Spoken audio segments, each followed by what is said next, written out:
9 முதல் 11 வயது வரை பார்த்தீங்கன்னாக்கா இது முழுக்க முழுக்க செயல்திறன் மிக்க வயதாகும். இது ரொம்ப முக்கியமாகும். பொதுவாக திடமாகவும் ஆரோக்கியமாகவும் உள்ள வயது. தின்பண்டங்கள் மீது அதிக விருப்பம் காட்டுவர். ஆண்கள் வாலிப வயதின் பாதி எடையினை பெற்றவர்களாக இருப்பர். ஆண்கள் வாலிப வயதின் பாதி எடையினை பெற்றவர்களாக இருப்பர். பெண்களின் உடல் திறன்கள் 11 வயது வரை மெதுவாகவும் திடமாகவும் முன்னேற்றமடையும். அதன் பின்னர் திறமைகள் நிலைப்படும். பெண்களுடைய உடல் திறன்கள் 11 வயது வரை மெதுவாகவும் திடமாகவும் முன்னேற்றமடையும். அதன் பின்னர் திறமைகள் நிலைப்படும். பாருங்கள், உடல் திறன் ஞாபகம் வச்சுக்கோங்க. ஆண்களைப் போல் பெண்கள் உடல் வலிமையும் ஆரோக்கியத்தையும் அடைய முடிவதில்லை. உடல் வலிமை 11 வயது முதல் 13 வயது வரை பெண்களுக்கு தற்காலிகமாக நிறுத்தி வைக்கப்பட்டுள்ளது.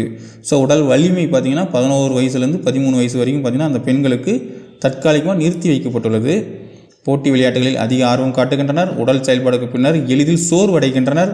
கைகளின் சிறு தசைகள் நல்ல வளர்ச்சியினை பெறுகிறது. வயது அதிகரிக்க அதிகரிக்க நிதானத்தின் வேகம் அதிகரிக்கிறது. அது துல்லியமாக முன்னேற்றம் அடைகிறது. ரொம்ப ரொம்ப முக்கியமான லைனு. வயது அதிகரிக்க அதிகரிக்க நிதானத்தின் வேகம் அதிகரிக்குது. அது துல்லியமாக முன்னேற்றம் அடையுது. 11 வயது வரை பெண்களின் உயரம் மற்றும் எடையின் வளர்ச்சி நேர்த்தியாக உள்ளது. ஆண்களின் வளர்ச்சி பெண்களை விட நன்றாகவும் வலுவாகவும் உள்ளது. 11 வயது வரை பார்த்திங்கன்னா பெண்களுடைய உயரம் மற்றும் எடையின் வளர்ச்சி நேர்த்தியாக இருக்கும்.